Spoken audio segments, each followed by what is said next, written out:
শাওয়াল মাসে একটি প্রশ্ন অনেক ভাই বোন করে থাকেন, আর তা হলো শাওয়ালের যে 6টি নফল সিয়াম বা রোজা রয়েছে, এই রোজাগুলো যদি কেউ এ মাসেরই সোম, বৃহস্পতি অথবা আইয়ামে বীজ তথা চান্দ্র মাসের 13, 14, 15 এই তারিখগুলোতে রাখেন, তাহলে তিনি শাওয়ালের 6 রোজার পাশাপাশি সোম, বৃহস্পতি এবং আইয়ামে বীজের রোজারও সওয়াব আহরণ করার সুযোগ আছে কি নেই। অর্থাৎ রোজা হবে একটি, কিন্তু নিয়ত হবে দুটি। এক ইবাদতের মধ্যে দুটি নিয়ত করার বা দুটি আমলের সওয়াব লাভ করার সুযোগ আছে কি নেই।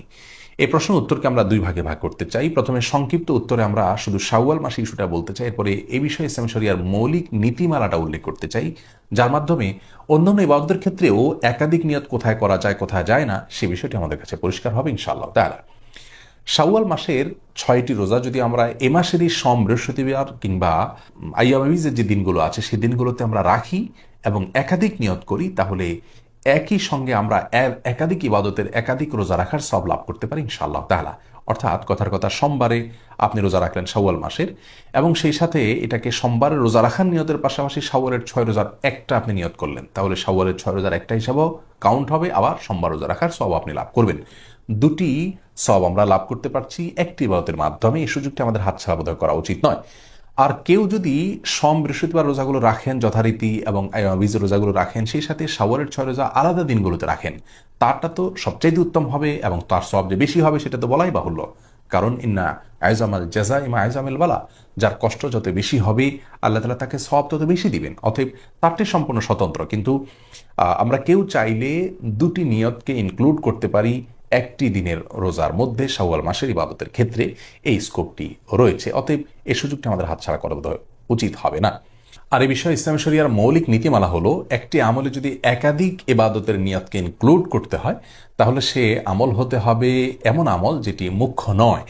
মুখ্য বা মৌলিক ইবাদত যেগুলোকে মাকাসিদ বলা হয়, সেরকম ইবাদতের মধ্যে একাধিক নিয়ত ইনক্লুড করা চলবে না। যেমন ধরুন জোহর, আসর, এই ইবাদতগুলো ফরজ ইবাদত এবং মুখ্য ইবাদত। অতএব এই ইবাদতগুলোতে যদি আপনি নিয়তকে ইনক্লুড করেন, কেউ জোহরের ফরজ নামাজ কাজা হলো, তার আসরও কাজা হলো, তো জোহরের নামাজের মধ্যে তিনি আসরেরও নিয়ত করে নিলেন, এই সুযোগ নেই, কারণ এগুলো মুখ্য ইবাদত।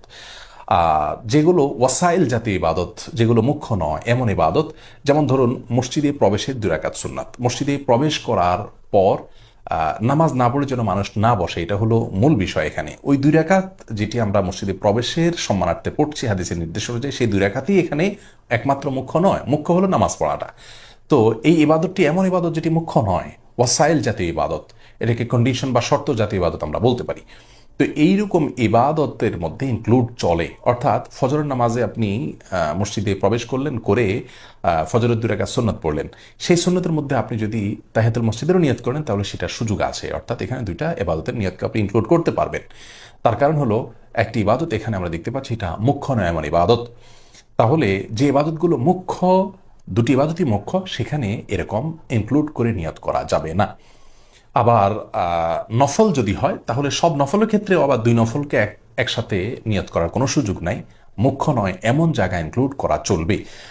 যেমন কেউ যদি তাহিয়াতুল উজুর ক্ষেত্রে একই কাজ করেন, যে তাহিয়াতুল উজু তিনি উজু করার পর 2 রাকাত নামাজ পড়লেন, তিনি যে কোনো নামাজ পড়লেন সেখানে তাহিয়াতুল উজুর নিয়ত করে নিলেন, তাহলে সেক্ষেত্রে একসঙ্গে 2টি ইবাদতের সওয়াব তিনি পেতে পারেন। জুমার দিনে গোসলের ক্ষেত্রেও একই কথা প্রযোজ্য। অর্থাৎ জুমার দিনে যদি কেউ ফরজ গোসল করেন এবং জুমার দিনের যে সুন্নাত গোসল রয়েছে সেটারও নিয়ত করেন, তাহলে সেটি আদায় হয়ে যাবে। কারণ জুমার দিনে গোসল করাটা হলো মূল বিষয়। জুমার দিন উপলক্ষে আলাদা কোনো গোসল করতে হবে ফরজ গোসল করার পরে, সেটা মুখ্য নয়, গোসল হয়ে গেছে সেটাই হলো মূল বিষয়। বিধায় এখানে জুমার দিনের যে গোসল সেটা মুখ্য ইবাদত থাকলো না, ওয়াসাইল জাতীয় ইবাদত হলো। অতএব এখানে ইনক্লুড করা চলবে, এক গোসলে 2টি আমাদের ইবাদত হতে পারে, 2টি আমল হতে পারে, ফরজ গোসলও হতে পারে, আবার সুন্নাত গোসলও আদায় হতে পারে।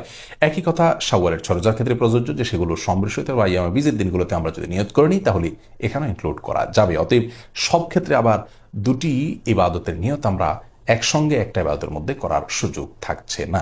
আল্লাহ তাআলা আমাদেরকে বোঝার তৌফিক দান করুন।